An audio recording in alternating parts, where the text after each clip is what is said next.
This video is all about how to most effectively use MyFitnessPal and why it matters when you go away and travel with work. Okay, so let's dive into it. Guys, this is going to give you lots of information. Take notes if you feel like you want to not miss anything. And yeah, let's dive into MyFitnessPal and how you're going to make maximum progress using it. So, firstly, MyFitnessPal is not just a calorie tracker, right? It's a tool that teaches you how to stay in control no matter where you are. By tracking religiously, by tracking everything, you are building that knowledge. You are building the ability to eat intuitively, have the ability to manage your portions, your calories, your protein, whilst you're away and cannot track anything physically. It builds awesome knowledge to be able to do that, okay? And it is so important, and I cannot express how important it is to really do it properly and accurately instead of half-arsing it, because you will learn so much quicker. And all of my clients who have been through my program have done this when they're at home, not when they're on business trips, but when they're at home, have gained the knowledge that has helped them sail through business trips and continue to lose kilograms of body fat, okay? So, I mean, it works for men who travel because it gives you structure when you're at home. Like when you're at home between those work trips, you can guarantee progress if you're tracking your calories accurately. We can guarantee that we're going to lose weight because we're measuring everything, and our bodies don't defy the law of physics, you know? And then it gives you confidence when you go away, and it helps set you up to continue progress whilst you're away, all right? And if you want to stop guessing and start learning and knowing that you're going to make progress, even whilst traveling, then this video is for you. Keep watching and take in as much as you possibly can, all right? So, why most people are using MyFitnessPal wrong, all right? Most people just use it inconsistently. On, off, here, there, half a day there, 3/4 of a day there, you miss your breakfast here. Like, logging one meal and forgetting the rest gives you some knowledge of the calories in what you ate, but in the grand scheme of things throughout the day, what does that mean and what else do we need to fit in? Because we're aiming for a calorie goal for a day and then an average for a week. By having one meal in accurately tracked, like, it gives us no comprehension of the volume of food we need to eat throughout a day and a week to make the progress in the direction that we want, right? So using it inconsistently is going to get you nowhere. You need to dial in, you need to be consistent, like with anything. If you wanted to be a professional footballer, you wouldn't just train maybe Monday and then maybe like for an hour on Thursday, and then the following week just start, play the game on Saturday, and you do it consistently. You want to get better at it, you do it every day. The professionals would have trained every day as they grew up, yeah? Working on something all the time. And another reason why most people use it wrong is because when they're actually inputting the food into MyFitnessPal, they haven't weighed it, they haven't measured it, they're just guessing the portions, and then that information you're putting in is incorrect, and you're learning incorrect information.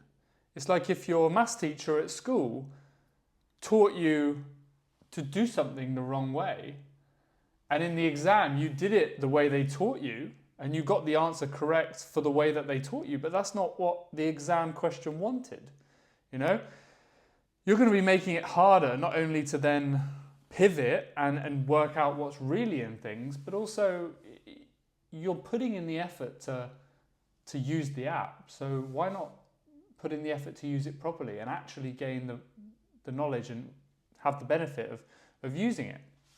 So doing it half-assed is it's almost not worth doing it at all, It's something we need to commit to.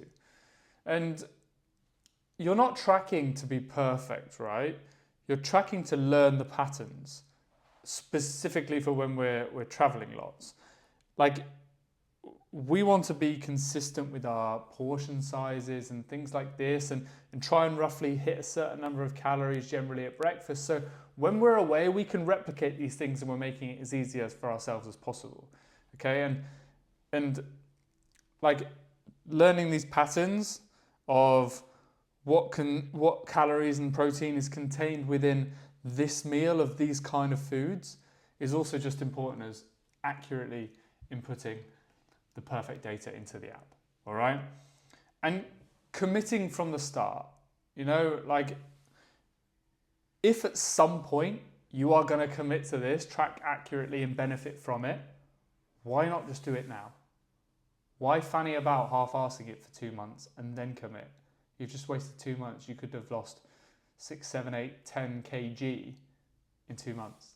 You know, it's like with anything. If you say you want to do something, just get on and do it, because you're depriving yourself of time in that place where you now have those skills, or you have that physique, or that you know your quality of life will be better.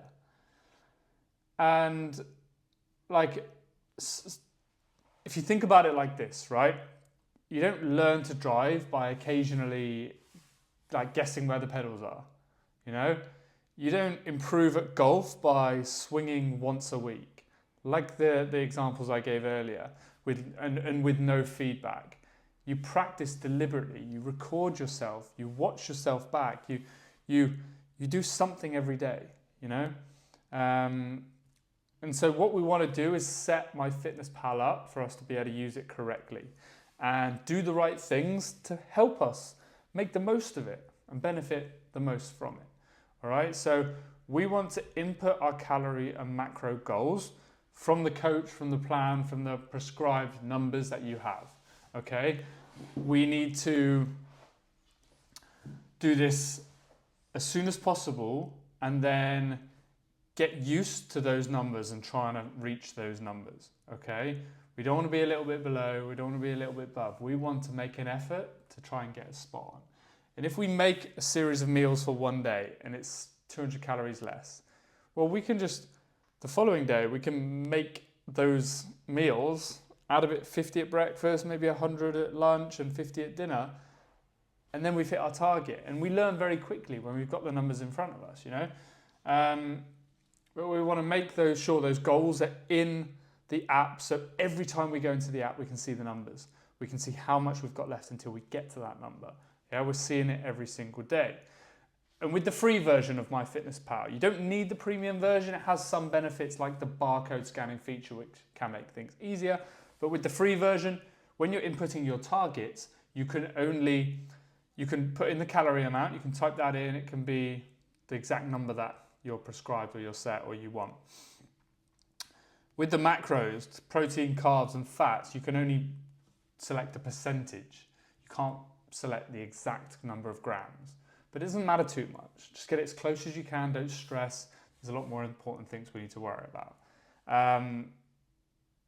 Calories, generally, that calorie number, when it comes to fat loss, is the most important thing, okay? Second to that, protein, we want to be getting a certain amount of protein, okay? Those are the things to focus on, at the start especially. We also want to turn off the automatic exercise calorie adjustments. So sometimes the default setting is that when you're doing steps and the MyFitnessPal app links to your phone activity apps, it will say you've done this much exercise today, you get an extra 200 calories to eat. We want to turn that off because your activity, your steps, your level of activity for a day is set within your calorie amount, okay? Because we want to be keeping that as consistent as possible, potentially using it as a tool to manipulate output in the future when we maybe don't want to reduce our calories further. But in this present moment, our activity is equated for in that calorie target. So we want to turn that setting off because it can be very misleading. And you may not even notice that your calorie target has gone higher. Another tip to help us make the most of the app and use it correctly is adding anchor meals. So creating a meal that you know sets you well on your way to achieving that target, all right? Maybe that breakfast, you have the same thing for breakfast every morning and you love it and it's just very easy to make. Maybe you bulk make it and you save that as a meal, anchor meal, or come up with a name, take a picture of it, and then you just input that meal. And you know how much ingredients you've got to use for each thing. You don't actually have to physically put in each ingredient again. That really helps speed of tracking, and obviously setting those up down the line makes things easier. Yeah. We can also create custom foods and meals so you can reuse them. So if you can't find the right food with the right value, you can create that from scratch just by looking at the label and inputting the correct data, okay? And once you search for that food as well, once you search for something and you are able to find it, we want to put the brand and the food that it is. So, Woolies, Woolworths, everything bagel or Woolworths dates or Tesco, large free range eggs, like whatever it is, put the brand and the product, okay? And then that thing is going to always be in that search history. So you won't ever have to type in it again. It will be there. Yeah. That really, really helps. It helps you get quicker with inputting stuff over time. And also when you are searching for stuff, all of the things in the database on MyFitnessPal have just been added by previous people like yourself.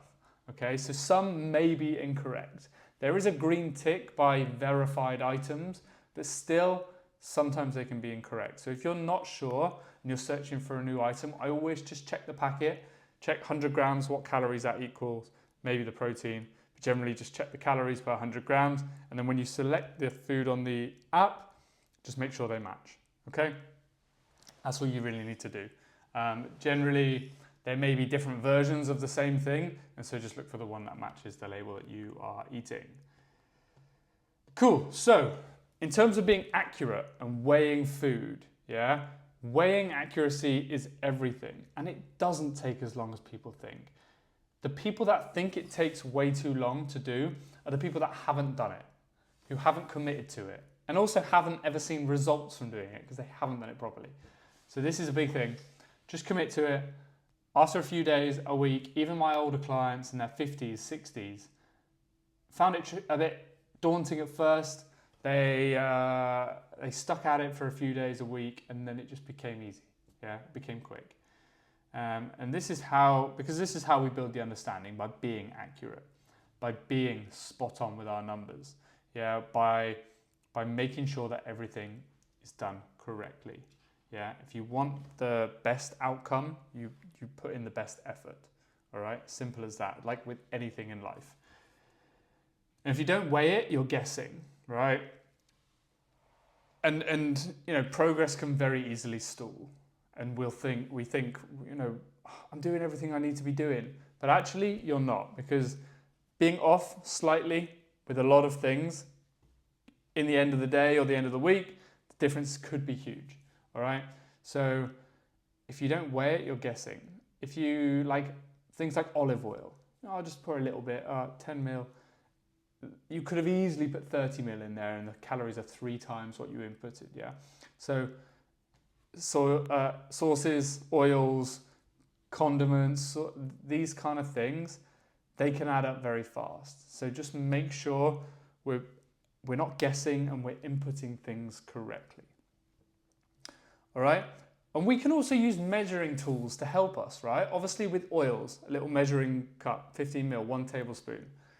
But with things like oats, rice, chia seeds, peas, like all these kind of things, you can get a mug or a little bowl or something that you have in your kitchen that if you pour whatever the ingredients is and it goes up to roughly the top, or it goes up to a line on the inside or something, and you generally have that amount of that food, then you don't need to weigh it again. If you weigh it once, and I have a mug that I always put my oats in, and I know that that is 100 grams of oats, I don't have to weigh it every time. I just quickly, oats in the mug, boom, straight in. It's really easy, and little things like that will help. But if you are kind of doing it to align, make sure you stay disciplined with that. And like another kind of more advanced stage of weighing food is potentially some of my clients, we have explored weighing the cooked versions, because you should always weigh everything raw.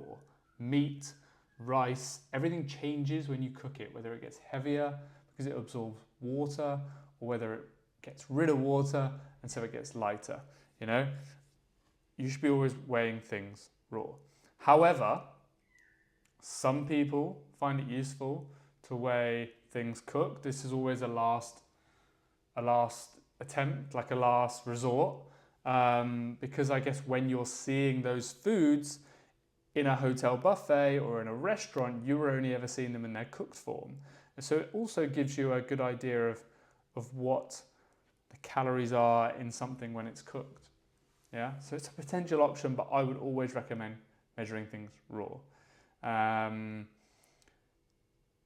Yeah. In terms of ingredients, yeah, I always find that generally eating the same amount of a food makes things way easier. So for example, the last 6 months, whenever I have avocado, I always have 50 grams of avocado. Always. So if I, for whatever reason, I'm not able to log something straight away, then going back, I just have to remember what foods I had. Don't have to remember the amounts, because I always have 50 grams of food. I always have 100 grams of bread. Avocado. I always have 100 grams of bread, and I always have 3 large eggs. You know, something like that. By always having that same amount of a food makes it super easy. Things like chicken, and like you can do that with absolutely anything, and it makes a big difference. And at the end of the day, we just want to make this process as easy for ourselves as we possibly can. Yeah. So some of the best practices at home to make the whole tracking, measuring process as easy as you possibly can. Cooking in bulk and logging the total ingredients and then dividing it into portions within the app. Not only will it then be saved, so you can make that exact same thing again and it'd be very easy to log, but you don't have to work out how much, if you divide it by how many portions, how much of each ingredient that is. Input it, the total amounts, and then you can say within the app, this is 5 portions, and then when you input that, you can just select 1 portion and it divides it all by 5. It's a really good feature, and for somebody who is tracking their calories, trying to lose weight, wants things to be as easy as possible, and is busy and short on time, bulk cooking meals is a game changer. I was very reluctant to do it for a long time. I did it, and I'm way more productive during the day because it's so quick, so easy, and cuts the cooking kitchen time by however many portions you make, you know.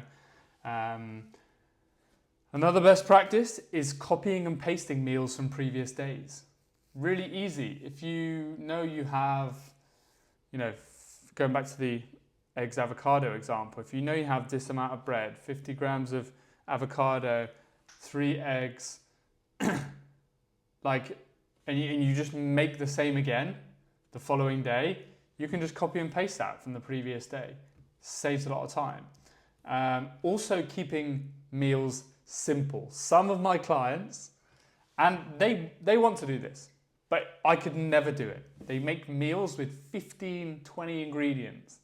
And I always kind of just say, keep it to 3, 4, 5 max. Like, the less number of ingredients you have, the less you need to weigh, and the less effort it is, right? And making sure that they're single ingredient foods as well. So like just in its raw form, potatoes, nothing like the least amount processed as possible. It just helps you get that visual idea a bit better of what it's like. And then you can kind of, it's easier to then intuitively estimate when you see food whilst you're away. Yeah. So planning your food ahead as well. Like, a lot of people see MyFitnessPal as a food tracker, but if you see it as a food planner, that can also be a bit of a game changer. So inputting your food for days in advance, and then you know, especially if you've bulk cooked stuff, and then you know your calories are here. You just need to follow what's there, and that's, again, why people succeed with a fat loss program and a coach, because you get given something you just need to follow. You don't need to think about it. And actually applying this to your food tracking, your food planning, and your meals is equally as effective. So something to try. And everything works differently for different people, right? But you need to try these things to see what works best for you. Logging it the day before, in the evening for the next day, or in the morning of, these kind of things, just thinking a little bit ahead. And avoid, and some people do it, and everybody does it from time to time, I do it from time to time, avoid logging your food until the end of the day, because likelihood is some mistakes will creep in. You'll have forgotten something that you had. You'll have forgotten the amount of something you had. And by doing it once, it's very hard to stop doing it. You always say, I can do that later, or I can do that in a bit. I've done it before, it was fine. We want to avoid that as much as possible, because the more the discipline slips, the more the results are going to slip. I can guarantee you that. In terms of your overall calorie goals, sometimes we prep things in advance and it ends up being more than we thought maybe. If you go over on your calories a little bit one day, the beauty of having that number in front of you is we know exactly what to do to rectify that. So if we go over by 150 calories, 250 calories, the following day, we just go under by the same amount. And we know we've exactly equated for the indulgence or the overeating we did the day before. It's really, really that simple. Because at the end of the day, we're looking for that weekly average to be on the money on our target. Okay? If you could go to the extreme and have one day where you go absolutely way over and then divvy out the difference and go under every other day. Like, as long as the average at the end of the week is the same, then that is really the most important thing. And it gives you a bit more flexibility. It really does. And also, it means that when you do maybe go over a bit one day, you don't need to panic. You don't need to throw everything out the window and go completely off the rails, because it's very easy to just manipulate things and rectify it, And consistency matters more than perfection. But being on your target consistently is better than perfection, all right? Frequent swings make progress slower, Flying up and down and not doing it properly is going to slow down progress massively, okay? So we just want to be as consistent as we possibly can.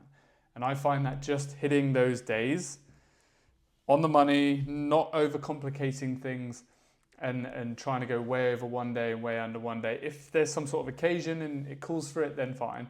But making it, again, as easy for yourself as possible is the most important thing. By just hitting the number every day, that's what works best for me. Might not be for you, but that's what I would recommend.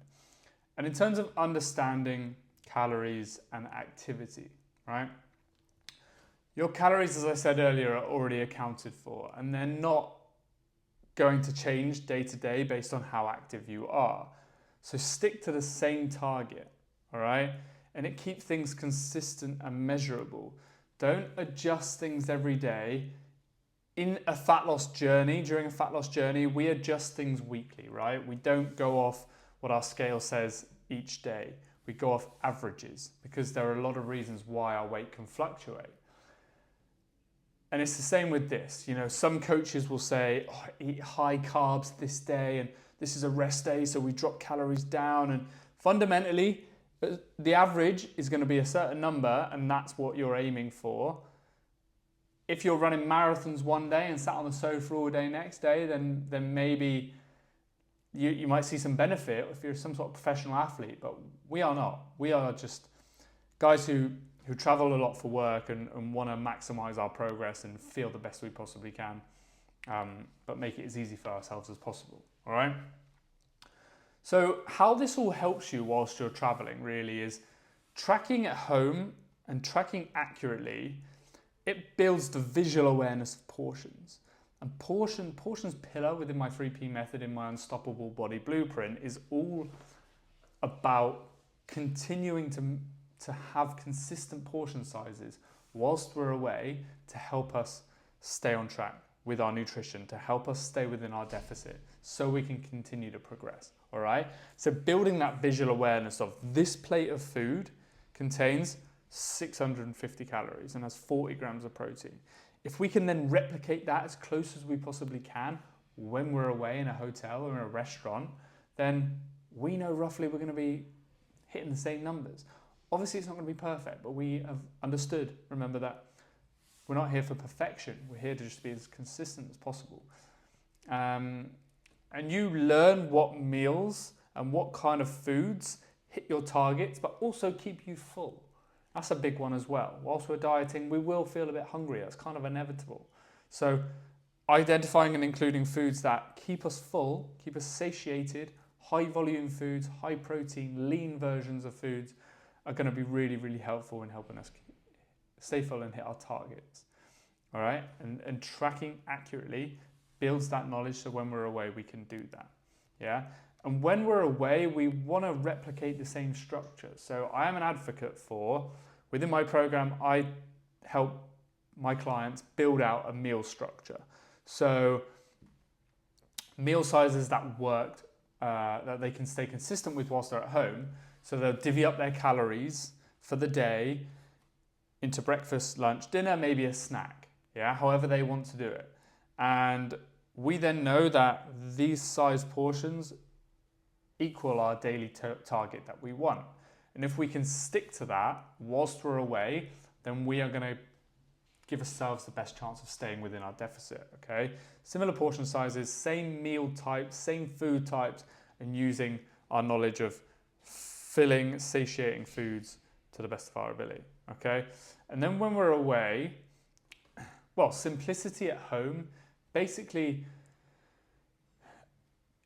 using single ingredient foods and keeping the number of ingredients down, it basically keeps things as simple as possible. That means when we go away, it's easier to replicate. You know, when you're at a buffet, you have so much choice and you can easily replicate the foods that you have because we know what's going to be at a buffet roughly. You know what's going to be available at a restaurant. And by picking foods at home that you know you can get whilst you're away and keep things simple, then it's going to make the massive difference and it's going to be as easy as it possibly can be for you, all right? As well, choosing similar foods, like it just makes it easier to estimate, yeah? It just makes it really easy to estimate when you're abroad, when you're in hotels, in restaurants. That meal structure as well gives us a really good base to then tweak, because obviously as we continue to make progress, the weight continues to come down, we're going to be reducing our calories slightly. So we can, if we keep that meal structure the same over a long period of time, we can then make tweaks, and it's easier to notice those small changes because of the knowledge we've built through accurate tracking. And some of my clients keep using MyFitnessPal whilst they're away, and they even roughly log the meals that they're having, just because it gives you another tool, accountability tool, you know, an awareness tool, and it helps them stay on track. And they find that it's not something I say you must do, but if they find that useful, and it also means they can maybe waver from the meal structure a little bit, and kind of know that they're still on track, then whatever works for you, but it's something you've got to try and see what you prefer, you know. And then with things like when we do continue to use the app whilst we're away, the quick add feature can be really beneficial. So by building a knowledge of food whilst we're at home, we could look at something we know roughly might have 250 calories in it, can't necessarily, it's a bit of a pain in the bum to log it all because it might have a few different ingredients. but we know roughly 250 calories, or we think that anyway, and it's obviously always better to be a bit conservative, then we can just go quick add and add the number of calories into that meal in MyFitnessPal.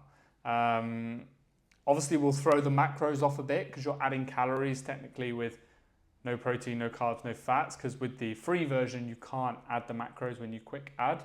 But it's not really important. Fundamentally, whilst we're away, the calories are the most important thing to try and manage.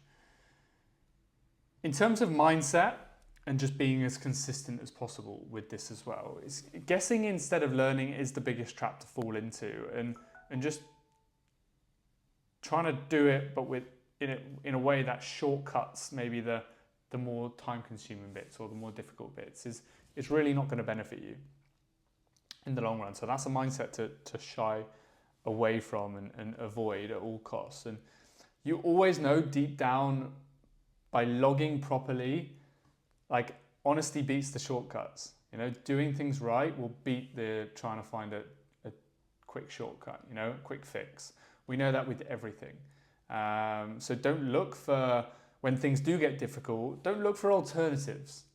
Don't look for, you know, I'm doing everything right, I must find another way that will work better for me.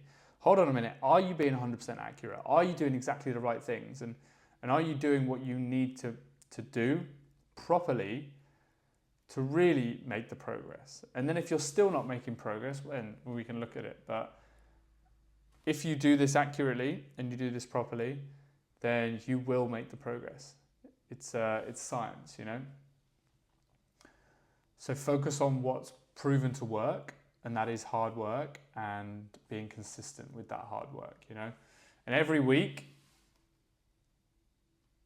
accurate week, of tracking speeds up the long-term success, you know? The more you do it, the better you get, the more success you'll have. It's as simple as that. And again, like with anything in life. And the more disciplined you are now, the more flexible you can be later, and the earlier you can be flexible. Because at the end of the day, we're not counting calories forever. We're just doing it to get a base of knowledge. We're doing it to get to a point where we physically feel our best, are our healthiest, and have what we want, whatever that is, because that's individual for everybody.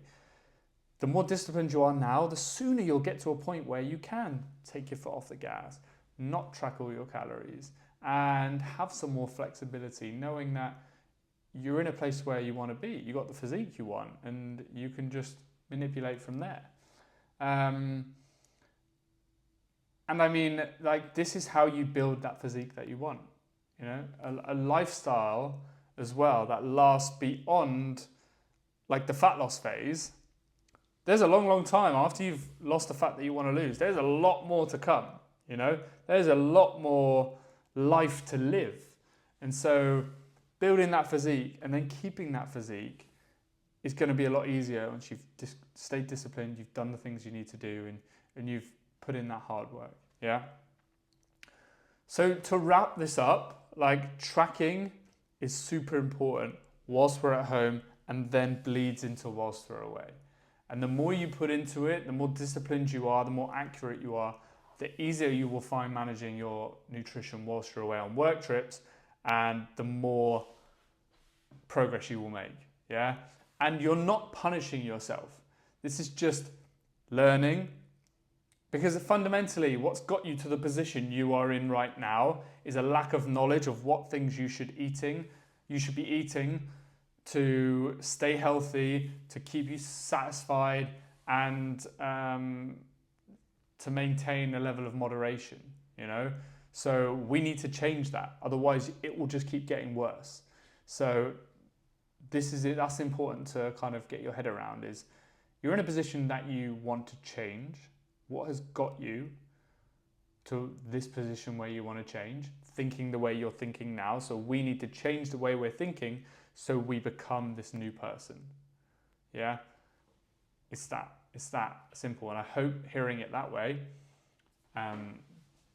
helps you a little bit. And if you get this right when you're at home, if you become accurate and you get into the swing of things, you'll never lose control on the road when you're away for trips. it just comes down to that discipline. Instead of the lack of knowledge, it just comes down to the discipline and the implementation.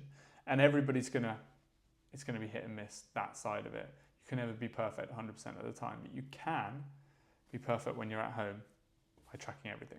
Yeah. So I'm curious, what's one thing about tracking, about measuring, about logging your food using MyFitnessPal, whether that's at home or the process of doing it whilst you're away with work on a trip, like what do you find most difficult? Chuck it down in the comments.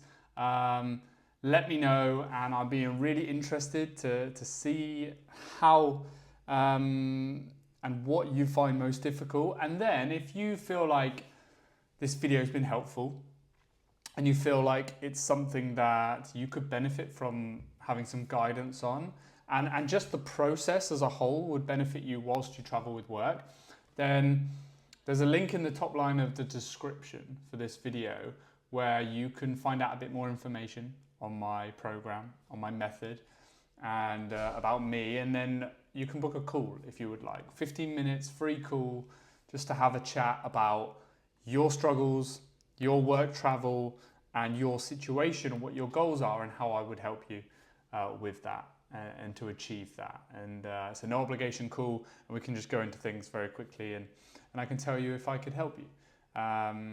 So yeah, top line in the description, the link there. Give that a click, go ahead and book a call, and I will see you on the other side, and enjoy your next work trip, wherever it is in the world.